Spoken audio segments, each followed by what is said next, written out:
Welcome in, ladies and gentlemen. Austin the Stache joining Dr. Sue Crawford here today for just a little chance to chat about what's going on in the city of York. There's going to be a series with a number of interviews happening, so that way we can all be a little more informed, a little more involved in the city of York. Dr. Sue, how are you? I'm doing fine. Thank you. Thanks for having me. I'm excited about this opportunity for people to talk about different things that are going on in the city. Absolutely. And, you know, when people look at York, they might go, oh, that's just the place that we all stop to go pee on the interstate. But no. There's a lot going on in the city of York. And we're very proud to announce some of those things and figure out how to get more involved, especially me as a newbie to the city of York. I'm excited to have these conversations and see what's all going on. Excellent. Well, welcome to York. Thank you. What brought you to York? Well, the job. Okay. Job brought me to York, and getting the chance to do the morning show here on Cool Radio has been so much fun, especially because we're trying really hard to make it more of a local community show that people are able to call in, comment on stories, and have local interviews just like this one. And so it's been really exciting. It's been really exciting to get to know the community in a much more real way, you know, than what I had previously, which was, you know, just hiding away in the production room, right, making commercials. Now I'm much more front and center and getting to know the community a little bit better. Excellent. Well, working for the city is what brought me to York. I've been here about 3 years. Nice. And I have really enjoyed being a part of the community and feel that it's a great size. You're able to, you know, shop and have an ample number of jobs, and still it's easy to get around. Yeah. It's a 2-minute commute. Yes. So those things are all wonderful part of being here. So I appreciate that. And I appreciate the opportunity to have just one more way of reaching out to people. So one of the challenges in the city, in just about any organization, is reaching people. So we try to use all kinds of mechanisms for that, from social media to traditional media, websites. We even have an app. Okay. And the app also allows you to have text updates. So we do our best to try to reach out in all kinds of ways. But it's really important to just keep trying and keep reaching out and connecting with people and telling them how to get more information so that we keep having an opportunity for people to know what's going on. Well, yeah, I mean, you know, something that's really tough for any city to do is for people to get involved and know how to impact their communities in some ways. And so sounds like City of York is doing as best they can with all the different avenues. So social media wise, Facebook, I would imagine Instagram. What else is going on with social media? So most of the departments have Facebook pages. Okay. The city has its own Facebook page. Sure. And then the website front page has a lot of news stories. And just about anything that goes on the front page of the website also gets sent out with a link to the app. Gotcha. So the app is very important, especially for stories about street closings and announcements about key meetings, things like that, that go out through that. That's the main focus. It's very Facebook heavy. Absolutely. I mean, that's our strategy is right now. As I have learned from doing my show, York is very Facebook heavy. I think that is true. And that so is true. It's a great spot to put out information. And so the Facebook page is the main page, main pages to go to. So that way you're well informed. But the app is where everything comes together. Right. So. And the city website for each department has a feed of the Facebook page. Gotcha. So if you don't want to be on Facebook, understandable in this day and age, perhaps, then you can go to the website, click on that department, and you'll see you can visit their feed to see what's going on that way instead of being on Facebook if you prefer to find your information in another way. Absolutely.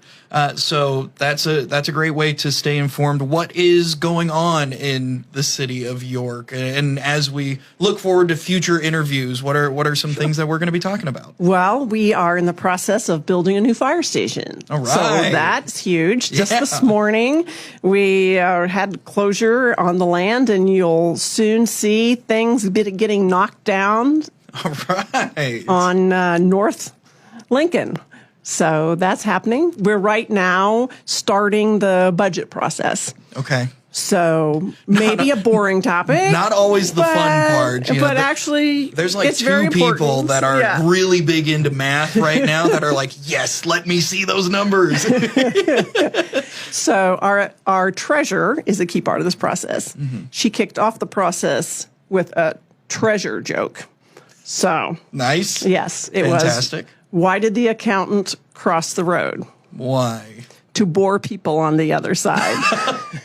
That's pretty good. That's pretty That's good. pretty good. That's a good way to start. That's right. So it is a lot of Excel spreadsheets, numbers. However, it is also the fundamental way we set priorities. Mm-hmm. So you ask what matters in terms of the actions of the city of York, what matters in terms of what we're able to do as a community. Key part of that is where the money goes. Mm-hmm. So it is very important in that sense of laying out the priorities. In the city of York, we have some funds that are taxpayer funds, and that's what you usually think about when you think about the city. Right. We have very healthy sales tax revenues here, and that plus good management has helped us to bring down our property tax levy for 3 years in a row. When I first got here, it was 0.33, then 0.31, and last year we went down to 0.285. Very nice. And the mayor has said that it's 0.285 in our process right now. If valuations stay the way we expect them to, if valuations go up, then we'll revisit that. So I feel good about the way that the mayor has been intentional about thinking about good stewardship. And part of that is with healthy sales tax revenues, we're able to pull down the property taxes. The second part of that, though, is the interstate area is also an important part of our community. And so as we think about our resources, our streets, our police, our fire, all of our amenities and services, he's very intentional about thinking about the fact we do also serve that part of our community as all parts of the community. Right. So that is also an important part of stewardship. Well, it's interesting that you bring that up because there is sometimes from what I've seen that there is an interstate part of York and there is a York part of York. And so having to work and make sure that both of those are serving each other and are part of this big community, I'm sure that's not an easy struggle to try and wade through. It can get pretty hairy, can it? It's an important part of community building that needs to be intentional. If it's not intentional, it is very easy for different parts of the city to not feel that they're part of the larger city. So it's important that we build community in different ways. One way that we build community in the interstate area is coming up in Balloon Days when we have Transportation Expo. Yeah, that's right. At the Holtus Convention Center. So the Holtus Convention Center parking lot is transformed with all kinds of vehicles that kids can explore. So that's one example of an effort to make sure that we're having events in different parts of the city. Mm-hmm.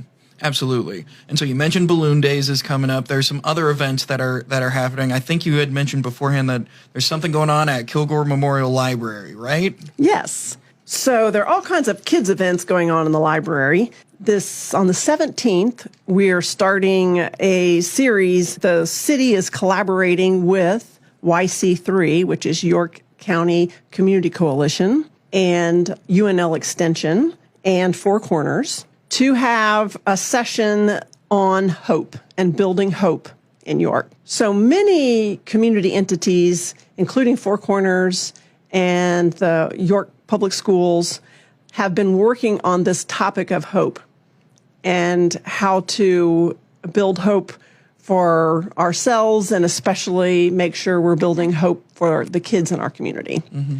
And so on the 17th, starting at 6 o'clock, we have a kickoff session with someone coming to talk about the science of hope.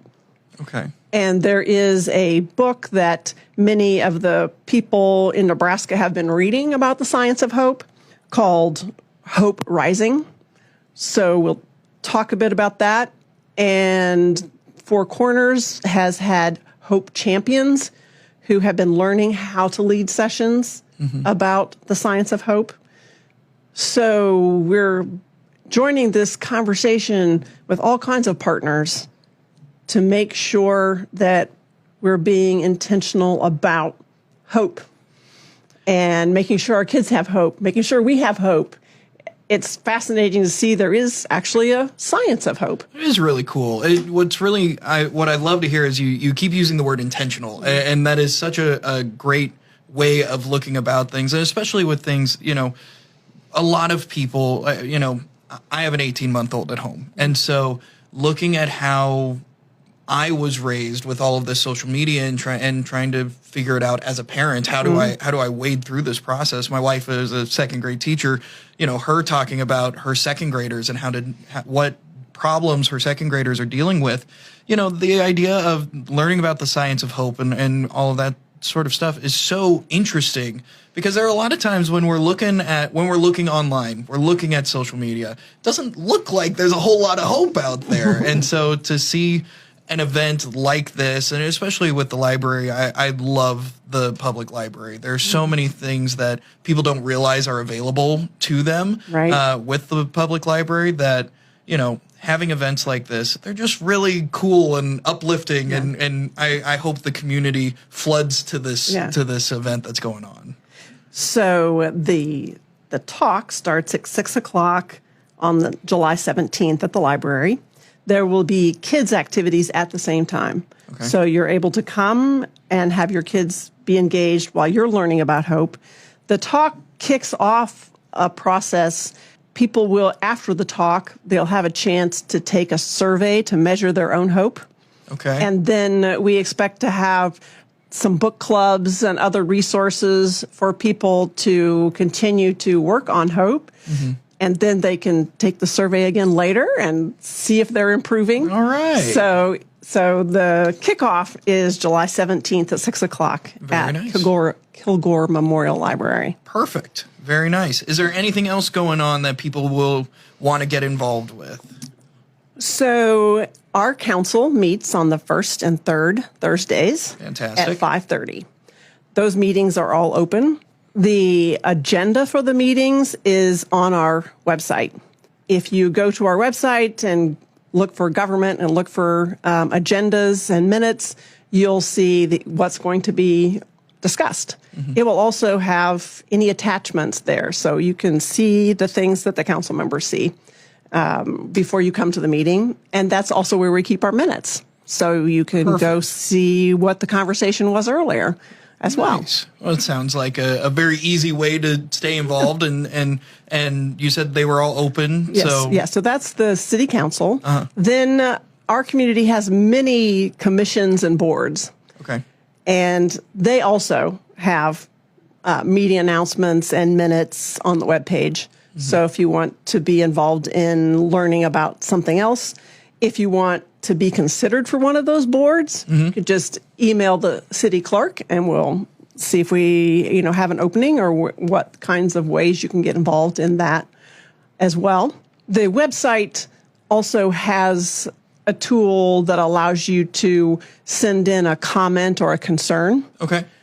So if you see something or are concerned about something, there is a contact me tool there that would allow you to get a hold of someone. What are some of the things that people like? Some people don't know this is who I go to send a comment or a concern. Sure. When it comes to the city of York, what are some of the things that, like, is like stuff happening with the city parks? Is that a thing that you can send there? Is there, or is there even a limit? Just if you have a thought, send it in. We'll figure out if we can help. Right. There's no screen on what comes through. So if you think it's a concern, it's something we need to hear. So the contact tool has some ways you can check different boxes for who you think the contact should go to. But if you've sent it to the wrong place, that person will forward it on. Perfect. So sometimes it gets confusing to people about who's in charge of what. But if you send in the comment, it will get forwarded to someone. It is also the case if you don't want to send an email and you prefer calling, that you can get that information there as well. Well, it sounds like there are plenty of opportunities for people to get involved and plenty of opportunities to let their voices be heard. I think this is going to wrap up episode 1 of York Chats. I don't know what we're going to call this, but I'm excited for what's to come. So, Dr. Sue Crawford, thank you so much for coming, hanging out with me for a little bit and getting some information out there for people. Excellent. Thank you for having me. Of course.